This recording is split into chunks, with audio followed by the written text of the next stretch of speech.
Mä kuulin veljeni lähteneen oman käden kautta taivaaseen. Se minua satutti niin. Miksi se ei apua saanut ajoissa? Miksi näin annettiin tapahtua? Eikö ihminen ole minkään arvoinen? Miksi kaikki päätyi kuolemaan? Tai sit saatanalliseen puskaan?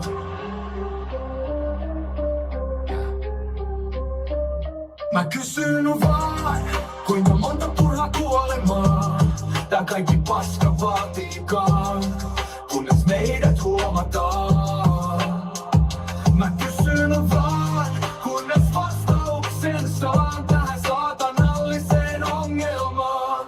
Mitä pitääkään ensin tapahtua, kunnes päättäjät saadaan huomaamaan, kuinka pahasti asiat onkaan poskellaan? Kuinka monta turhaa kuolemaa tää kaikki paska vaatiikaan? Oliko se minä vai kenties joku nuorempi, joka seuraavaksi päivänsä liian aikaisin lopettaa? Mä kysyn vaan, kuinka monta turhaa kuolemaa tää kaikki paska vaatiikaan, kunnes meidät huomataan. Mä kysyn vaan, kunnes vastauksen saan tähän saatanalliseen ongelmaan. Tehkää jo helvetissä jotain järkevää tän suuren ongelman edessä.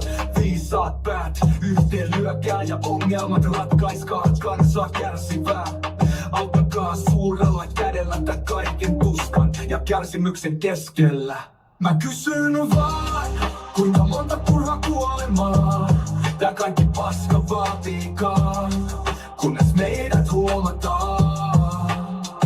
Mä kysyn vaan, kunnes vastauksen saan tähän saatanalliseen ongelmaan. Päättäjät, mä pyydän meidän kaikkien kärsivien puolesta, tehkää niitä oikeita päätöksiä, sillä nyt ois jo pikkuhiljaa aika tän pienen kansan kärsivän antaa haavat parantaa, jatkaa elämää eteenpäin ja viedä sitä eteenpäin edes vähän onnellisempana.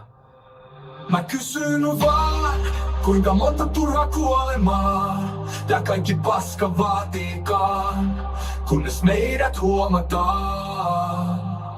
Mä kysyn vaan, kunnes vastauksen saan tähän saatanalliseen ongelmaan. Mä kysyn vaan, hei, mä kysyn vaan. Mä kysyn vaan, kunnes vastauksen saan.